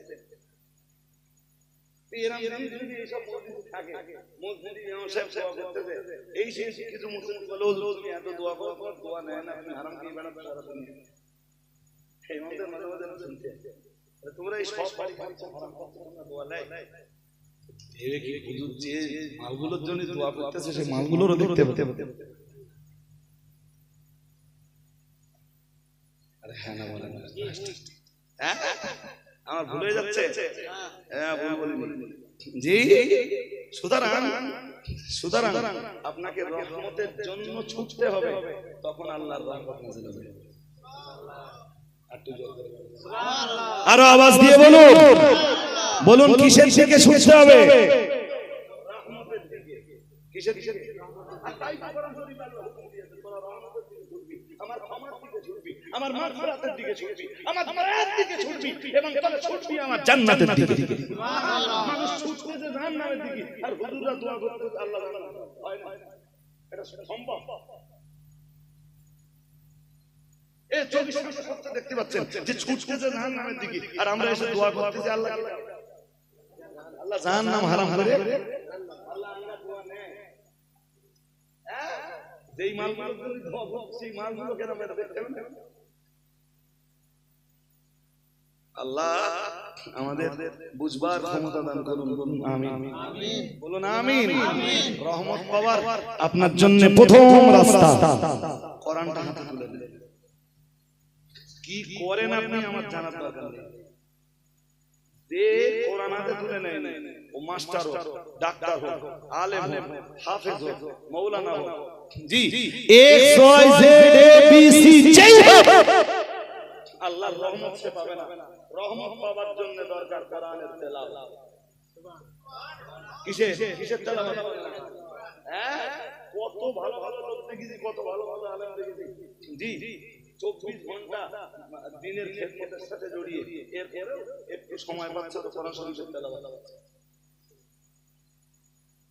সারাদিন বলো তিনি খেদমত করেছে, এরপর মুফতি সাহেবের মতো লোককে দেখেছি জি গাড়িতে বসে কোরআন শরীফ পড়ছে। বলো বলো জীবন্ত কোরআন। কি কোরআন? কথা বলো, নিজে জীবন্ত কোরআন, ফের গাড়িতে কোরআন শরীফ পড়ছে।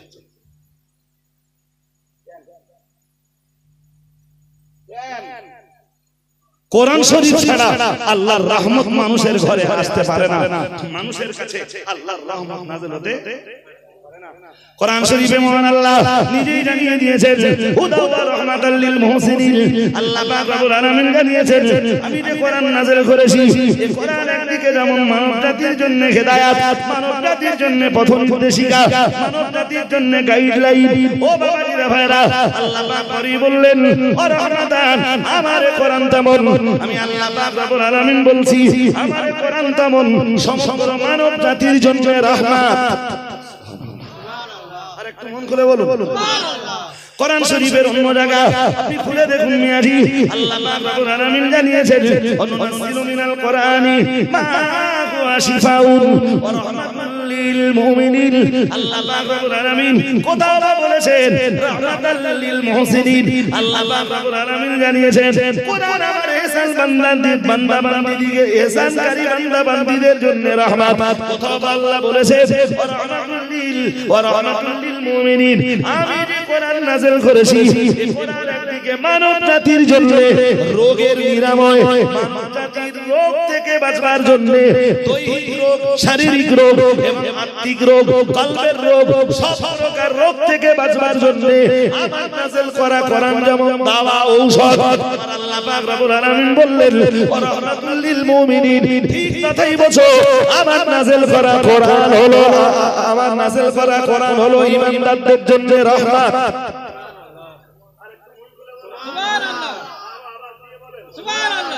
কোরআনের সাথে সম্পর্ক নেই, সম্পর্ক টাকার সাথে। কিসের? ফের ভি সে টাকা যদি হালাল ভাবে আয় হতো, উপার্জিত হতো, তবু পিঠটা বাঁচার খানিকটা রাস্তা থাকতো। কিন্তু সে টাকা হালাল ভাবে উপার্জিত হয় না, অধিকাংশ ক্ষেত্রে টাকা উপার্জিত হচ্ছে হারাম উপায়ে। নাউযুবিল্লাহ বলুন, নাউযুবিল্লাহ, নাউযুবিল্লাহ বলুন, নাউযুবিল্লাহ। মুসলমান কি ভেবেছে রহমত দরকার নেই, গজব দরকার। তো কি এসব ওদের এনে কি ফায়দা হবে? হাজিরিনে মজলিস মনে রাখুন, আজ আমি লম্বা করব না, আমার বিদায় ঘন্টা বাজবার মতো হয়েছে। শুধু শেষ কথাগুলো বলছি। প্রিয় নবী মুহাম্মদুর রাসূলুল্লাহ সাল্লাল্লাহু আলাইহি ওয়াসাল্লাম, আল্লাহ পাকের নবীর প্রিয় সাহাবী হযরত ওসমান গনি রাদিয়াল্লাহু তাআলা আনহু যখন তিনি সুযোগ পেতেন, যখন তিনি একটু অবসর পেতেন, অমনি আল্লাহর কোরআন নিয়ে বসে পড়তেন। অবসর সময়ে ওসমান গনির জীবনের অন্য কোনো কাজ নয়, শুধু কোরআন তেলাওয়াত। কোরআনের এই বই দেখেছেন? বই দেখেছেন? সম্ভবত আমার যতদূর মনে পড়ে হযরত ওসমানের জীবনের দুটো বই পাল্টাতে হবে, মানে পৃষ্ঠা উল্টে উল্টে উল্টে উল্টে সেই কোরআন আর পড়বার উপযোগী ওটাকে বলতে আরেকটা নিলেন, ওটাও পড়তে পড়তে পড়তে পড়তে এত বেশি জীবনে কোরআনের তেলাওয়াত করেছে জি, হিসাব করে দেখা গেছে হযরত ওসমান গনি রাদিয়াল্লাহু তাআলা আনহু 2 নাম্বার যে বইটা, ও বইটাও ধরবার আর উপযোগী নেই, ওটাও পাল্টে বললেন এটা আর পড়ার উপযোগী নেই, এটাকে বদলে নিলেন। কোরআনের সঙ্গে এমন সম্পর্ক তৈরি করলেন হযরত ওসমানকে। ওসমান যখন শহীদ হচ্ছেন জি, তখন কোরআন শরীফ তার সামনে খোলা। সুবহানাল্লাহ বলেন না? সুবহানাল্লাহ। ভাবছেন যে হযরত ওসমান গনির মওতটা ভালো মনে হচ্ছে না নাকি? কোরআন শরীফ খোলা, তখন কোরআন শরীফ পড়ছেন আর লোকে তাকে আঘাত করছে। ওই অবস্থাতে হযরত ওসমান গনির ইন্তেকাল। ভালো মানুষ হতে গেলে অনুসরণ করুন কাকে? বলুন ভালো একজন মানুষ হতে গেলে আপনি অনুসরণ করুন সাহাবীদেরকে। সাহাবীদের চাইতে ভালো মানুষ পৃথিবীতে আর মানুষ হতে গেলে আপনি কোরআনের শিক্ষা বাস্তবায়ন করবেন। কোনো কথা নেই। আর রহমান আল্লামাল কোরআন খালাকাল ইনসান আল্লামাহুল বায়ান।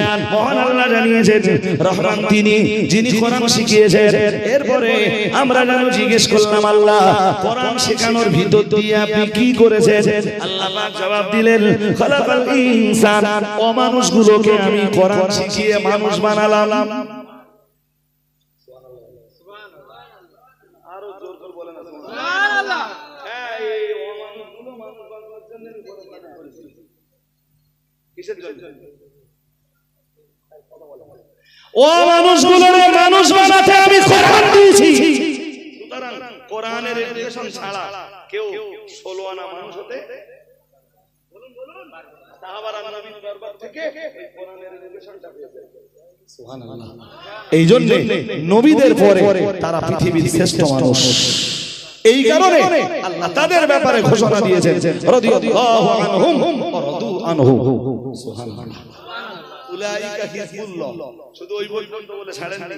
ওই কারণেই সাহাবীদের ব্যাপারে আল্লাহ বলেছেন যে তারা ওরা আল্লাহর দল। সুবহানাল্লাহ। আর একটু মন খুলে বলতে পারেন না? সুবহানাল্লাহ। তারা আল্লাহর দল। হ্যাঁ, আমরাও বলি আল্লাহর দল। এই মাঝে সব মাইকে বলে হিজবুল্লাহ হিজবুল্লাহ। যে বইদের সেও নামাজ পড়ে না আর যারা জিন্দাবাদ দিচ্ছে ওরাও বেনামাজি, এরাই আল্লাহর দল বলে। সাহাবীদের শানে আল্লাহ বললেন উলাইকা হিজবুল্লাহ। উলাইকা ওরা আগে একটা শব্দ আছে উপরের দিকে ঠিক ওই সূরায় ওই একই পৃষ্ঠায় তার আগে শব্দটা আছে উলাইকা হিজবুশ শয়তান। ওরা শয়তানের দল। ওরা কার দল? হ্যাঁ, ওরা বলতে এখানে সাহাবীদের ইঙ্গিত করেননি। কার কাদের? ইস্তাহওয়াযা আলাইহিমুশ শাইতানু ফাআনসাহুম যিকরাল্লাহ উলাইকা হিজবুশ শাইতান আলা ইন্না হিজবাশ শাইতানি হুমুল খাসিরুন। মহান আল্লাহ জানিয়েছেন, আল্লাহ পাক রব্বুল আলামিন জানিয়েছেন ইস্তাহওয়াযা আলাইহিমুশ শাইতানু, ওদের ঘাড়ে শয়তান চেপে বসেছে। আল্লাহ মহান আল্লাহ বললেন ওদের ঘরে শয়তান চেপে বসেছে। পরে মহান আল্লাহ আবার বললেন ফাআনসাহুম যিকরাল্লাহ, যাদের ঘরে শয়তান চেপে বসেছে ওদের ঘরে শয়তান বসে শয়তান ওদেরকে আল্লাহ জিকির ভোলা বানিয়ে দিয়েছে। আল্লাহ জিকির ভোলা বানিয়ে দিয়েছে। ও বাবাজিরা ভাইরা, আজ যারা দুনিয়ার যে মানুষগুলো আল্লাহ জিকির বলেছে ওদের ঘরে শয়তান ওদেরকে আল্লাহর জিকির থেকে দূরে সরিয়ে দিয়েছে। আর যারা আল্লাহর জিকির থেকে দূরে সরে গেছে ও বাবাজিরা ভাইরা, মহান আল্লাহ তাদেরকেই বললেন উলাইকা হিজবুশ শয়তান, ওরা হলো শয়তানের দল। আরো আওয়াজ দিয়ে বলেন শয়তানের দল কারা? যাদের গালে শয়তান চেপেছে আর চাপবার পরে শয়তান ওদেরকে আল্লাহর জিকির ভুলিয়ে দিয়েছে। এই খবরদার নামাজ পড়তে যাবি না, যাও না। শয়তান ঘাড়ে চেপে কি বলেছে? খবরদার, হ্যাঁ, জিকির ভুলিয়ে দিয়েছে। তো আল্লাহর সবচাইতে বড় জিকির তো কি? কোরআন শরীফের ভিতরে মহান আল্লাহ অন্য আয়াতে জানিয়েছেন উতলুমা উহিয়া ইলাইকা মিনাল কিতাব ওয়া আকিমিস সালাতা ইন্নাস সালাতা তানহা আনিল ফাহশাই ওয়াল মুনকার ওয়া যিকরুল্লাহি আকবার। মহান আল্লাহ জানিয়েছেন আল্লাহর যত জিকির আছে সবচাইতে বড় জিকিরের নাম হলো সালাত তথা নামাজ। নামাজ নামাজ সবচাইতে বড় জিকির হলো সালাত সালাত সালাত। ও মুসলমান বাবাজিরা, আমি শুধু বোঝাতে চাইছি, তাহলে মহান আল্লাহ বললেন শয়তান যাদের ঘাড়ে যাবে শয়তান তখন তাদেরকে আল্লাহর জিকির ভুলিয়ে দেয়। আর সবচাইতে বড় জিকিরের নাম নামাজ। তার মানে যে মানুষগুলো নামাজ ভোলা আলটিমেটলি আমরা বলতে পারি ঘাড়ে শয়তান চেপেছে, শয়তান ওদেরকে ওদেরকে মন্ত্রণা দিয়েছে খবরদার যেন নামাজে যাবি না, যায়ও না। ও বাবাজিরা ভাইরা, আর মানে এই রকম চরিত্র যারা দুনিয়ায় গঠন করেছে মহান আল্লাহ তাদেরকেই বললেন উলাইকা হিজবুশ শয়তান। মহান আল্লাহ বললেন ওরা শয়তানের দল।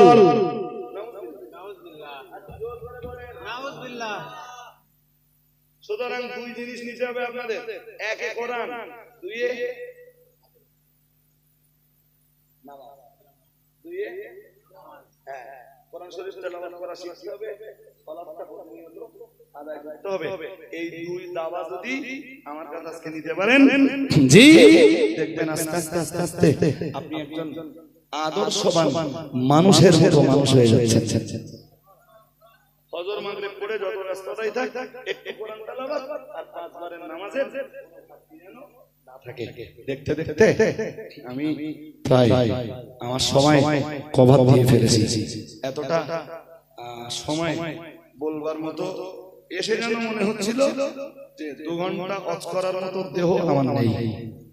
তবু আলহামদুলিল্লাহ বলতে পেরেছি, এবং বলতে পেরেছি তাই না, কোরআন দিয়ে হাদিস দিয়ে বর্তমান প্রেক্ষাপটকে তুলে ধরে চেষ্টা করেছি। মুফতি সাহেবের সময় হয়েছে। আমার আগের বক্তা মাওলানা ভাই আব্দুল রকিব সাহেব তিনি বলছিলেন যে আমাদের আমরা যে সংগঠনটা করি আর কি, অল ইন্ডিয়া সুন্নাত ওয়াল জামাআত, ঘুম পাচ্ছেন? অল ইন্ডিয়া সুন্নাত ওয়াল জামাআত, এই সংগঠনের সভাপতি ছিলেন হাফেজ শামসুর রহমান সাহেব হুজুর। এই সংগঠনের তিনি প্রতিষ্ঠাতা ছিলেন। তিনি এর রূপটা দিয়েছেন, রূপ সাইকেলে সাইকেলে ছুটে ছুটে ছুটে ছুটে গ্রামে গ্রামে দিয়ে তালিম কায়েম করেছে। ওই যতদূর সম্ভব হয়েছে। জি জি জি, আজকে অল ইন্ডিয়া সুন্নাত ওয়াল জামাত ফলে ফুলে সুশোভিত। এর মূল অবদান কি? এর মূল অবদান থানারি। তো তিনি বিদায় নিয়েছেন। আমাদের কিছু নৈতিক কর্তব্য ছিল, সেই কর্তব্য পালন করতে যে অল ইন্ডিয়া সুন্নাত ওয়াল জামাতের পক্ষ থেকে আঞ্জুমানে ওয়াইজিনের সদস্য, আপনারা জানেন অল ইন্ডিয়া সুন্নাত ওয়াল জামাতের আরেকটা শাখা সংগঠনের নাম আঞ্জুমানে ওয়াইজিন, যেটাকে বলা হয় মাগরিবি বাঙ্গাল আঞ্জুমানে ওয়াইজিন। এটা আমাদের বক্তা সংগঠন আর কি। তো এই বক্তা সংগঠনের দায়িত্ব, সংগঠনের নেতৃত্বে জি আগামী 10ই কার্তিক আপনারা ফেসবুকে হোয়াটসঅ্যাপে হয়তো প্রচার দেখেছেন। ফের আমার নৈতিক দায়িত্ব ছিল, আমি আমার নৈতিকতাটা পালন করছি। আগামী 10ই কার্তিক বইকেরা গ্রামে বাদাসর থেকে রাত 12টা একটু কম বেশি হতে পারে এক মহান স্মৃতি সমাবেশের আয়োজন করা হয়েছে।